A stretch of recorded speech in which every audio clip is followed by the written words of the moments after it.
more on our Fox News Alert this morning. 3 people, including a police officer, killed after an hours-long standoff in Colorado Springs. The gunman has been identified, but authorities still don't know what his motive was. What is the FBI doing right now? Here to weigh in is former senior military intelligence officer for the FBI's National Joint Terrorism Task Force, Stephen Rogers. Nice to see you this morning, Stephen. Thank you. One of the things I think that struck you most surprising was that they managed to take this guy alive. Absolutely incredible operation. Kudos to the police agency who conducted this operation. And it's very important you take an individual like this alive because now you have someone you could speak to.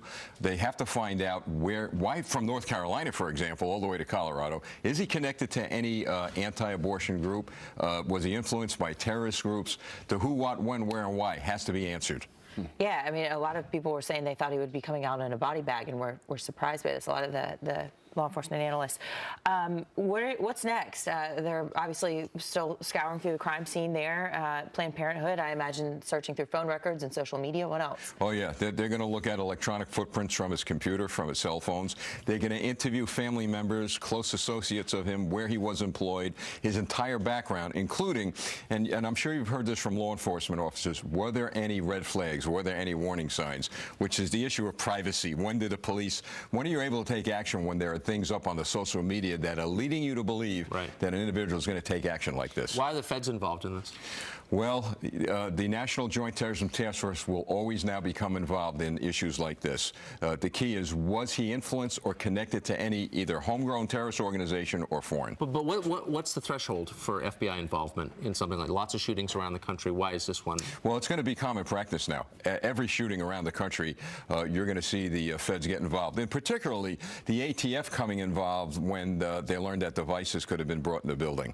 But you're going to see this as a common SOP right now. Steve, there have been a lot of protests about Planned Parenthood, especially after those disgusting videos came out.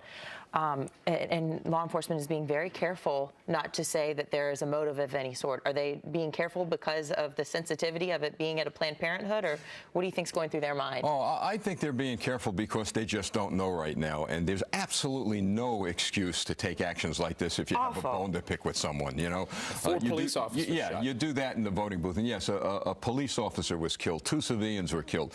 The fact of the matter is law enforcement's going to be very careful and methodical on this investigation before they attach this to any ideology, etc. What are they looking for this morning? Obviously, the crime scene, they had all these propane tanks lined up. Are they trying to find out if he had any other ties to any other individuals? Well, that's very important. Is there anybody else involved? Was anyone else involved in the planning of this? In addition, where did he get the weapon? Where did he get the ammunition?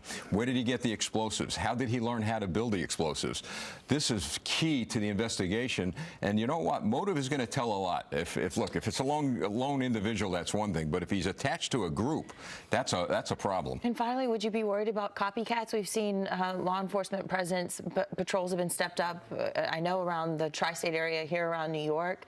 Are there concerns about that? Yes, law enforcement is always concerned about copycats. The problem with copycats is you don't know when they're coming. There's very little chatter to go by, very little evidence to go by. But let me share this with you. I go back to that issue of warning signs. If someone says something to you and you know there's something a little bit wrong with them and what they're saying, you've got to report that to the police. If they put something on social media that leads you to believe they may take some extraordinary action against someone or a group, you know what? People are very reluctant to get involved, but it's a matter of life and death now. You got to get involved. Garrett Swayze was a 44-year-old police officer, 6 years on the force.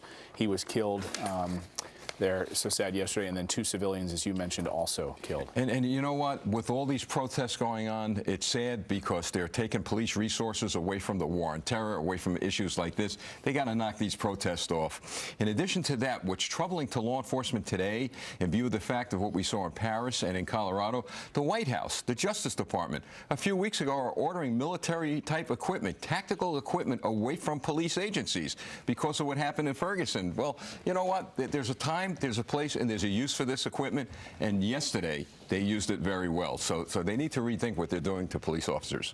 Stephen Rogers joining us this morning live. Thanks. Thank you very much. Thank you.